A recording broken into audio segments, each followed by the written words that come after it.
مکہ کی طرح معاف کر دے گا۔ جنہوں نے ہمارے دشمن کے بچوں کو پڑھانا تھا تو دشمن کے بچوں کو پتہ نہیں پڑھایا کہ نہیں۔ میں ان سے سوال کرتا ہوں کہ اپنے بچوں کو آپ اپنے عمل کے ذریعے یہ بتا رہے ہیں کہ آپ ڈاکہ ڈالو، یہ جائز ہے۔ کیا ایک شخص کی دشمنی میں آپ کی آنکھیں اور کان بند ہو چکے ہیں؟ آپ نے اپنے دماغ بند کر لیے ہیں۔ آپ صرف وہ فیصلے کرنے لگے ہیں کہ جس سے صرف ایک شخص کو ہم شکست دے سکیں۔ آپ اس ایک شخص کو شکست نہیں دے سکے۔ آج عوامی ریفرینڈم کے ذریعے ثابت ہو چکا ہے کہ اگر اس وقت قوم کھڑی ہے تو اس شخص کے ساتھ کھڑی ہے جس کا نام ہے عمران خان، قیدی نمبر 804۔ میں ان کو کہتا ہوں غیرت سے تم لوگوں کو ڈوب مرنا چاہیے کہ ایک تو ڈاکہ سریعان ڈال رہے ہو جس کی پوری قوم گواہ ہے، پورا میڈیا گواہ ہے، پوری دنیا گواہ ہے۔ پھر اس ڈاکہ زنی پہ آپ شرمندہ ہونے کی بجائے اس بغیرتی کے ساتھ اس کو آپ ایکسیپٹ کرا رہے ہو کہ ہم بغیرت بھی ہیں، یعنی آپ یہ ثابت کرنا چاہتے ہیں ہم ڈاکہ بھی ڈالتے ہیں اور بغیرتی کی آخری حدوں کو بھی چھوئیں گے۔ یہ اور ساتھ process of consolidation for issuance of form 48 and 49 was stayed, ان کو روک دیا تھا کہ فردر پروسیڈ نہ کریں۔ وہ اسٹے ملنے کے بعد میں چلا گیا وکلاء کے ساتھ ریٹرننگ افسر کے دفتر۔ وہاں میرے ساتھ میرے سے جو مد مقابل طارق فضل چودھری اور باقی کینڈیڈیٹس، اس میں ہمیں بلایا گیا اندر، اور وہاں ریٹرننگ افسر کے ساتھ جو ایک عبداللہ صاحب نامی ایسی کام کرتے ہیں، انہوں نے کہا جی آرڈر ہمیں آ چکا ہے، ہمیں کہا گیا ہے کہ فردر کنسولیڈیشن نہیں ہو سکتی، لہٰذا 12 بجے آپ نے آنا تھا، لیکن ہم 11:30 بجے وہاں پہنچ گئے۔ انہوں نے کہا کہ جی یہ ہم آپ کو پروسیس اسٹے کر رہے ہیں۔ میں نے کہا جی ہم تب جائیں گے جب آپ ہمیں لکھ کے دیں گے کہ پروسیس آف کنسولیڈیشن اسٹیٹ، جو کہ پروسیس آف کنسولیڈیشن وہ موجودگی کے بغیر ہو نہیں سکتا۔ انہوں نے ہم سب کو لکھ کے دیا، مجھے بھی، طارق فضل چودھری کو بھی، اور باقی تمام کینڈیڈیٹس کو رائٹنگ میں۔ میرے پاس اوریجنل ریٹرننگ افسر کا رائٹنگ میں آرڈر موجود ہے، وہ لکھ کے دے دیا۔ ہم اطمینان کے ساتھ آ گئے۔ بعد میں پتہ چلا کہ طارق فضل چودھری صاحب کو بعد میں بلا لیا اپنے دفتر میں خفیہ طریقے سے، اور وہاں وہ ریکارڈ کی ٹیمپرنگ کر رہے ہیں، جس کی اطلاع میں نے یہاں الیکشن کمیشن کو دی، اور اس کے بارے میں انہوں نے ایک آرڈر بھی جاری کیا، لیٹر جاری کیا، آر او کو کہا کہ یہ آپ کیوں کر رہے ہیں، رپورٹ دیں۔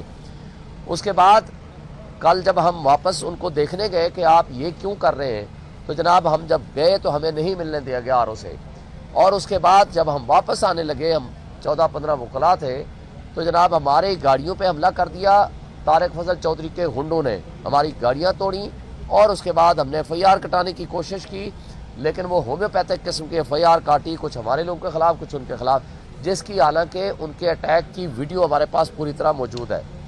لیکن اس سب کچھ سے زیادہ آج پتہ چلا، آج کوئی ابھی گھنٹہ ایک پہلے، کہ جناب الیکشن کمیشن نے نوٹیفیکیشن کر دیا ہے۔ ہم وہ نوٹیفیکیشن لے کے ابھی آئے تھے، ہم نے کوشش کی چیف الیکشن کمیشن سے ملنے کی، ملنے نہیں دیا گیا۔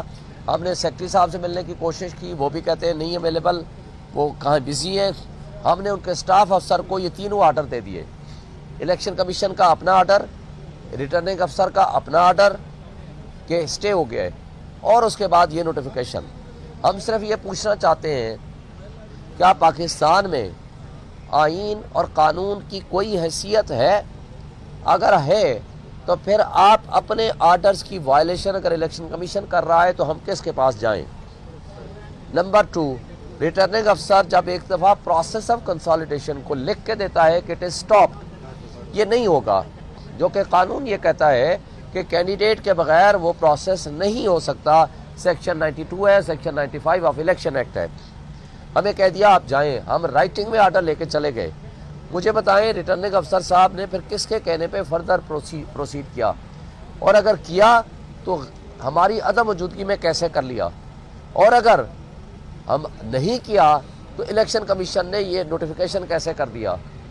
اور پھر میں یہ ساری ذمہ داری الیکشن کمیشن کے اوپر تو میں ڈالتا ہی ہوں، کیونکہ ان کی ذمہ داری ہے انڈر آرٹیکل 218، انڈر آرٹیکل 220 کہ free fair and transparent elections کے لیے ان کی ڈیوٹی ہے، کانسٹیٹیوشنل ڈیوٹی ہے، یہ ان کی پاور نہیں ہے، صرف اختیار نہیں ہے، یہ ڈیوٹی ہے کہ یہ کریں گے۔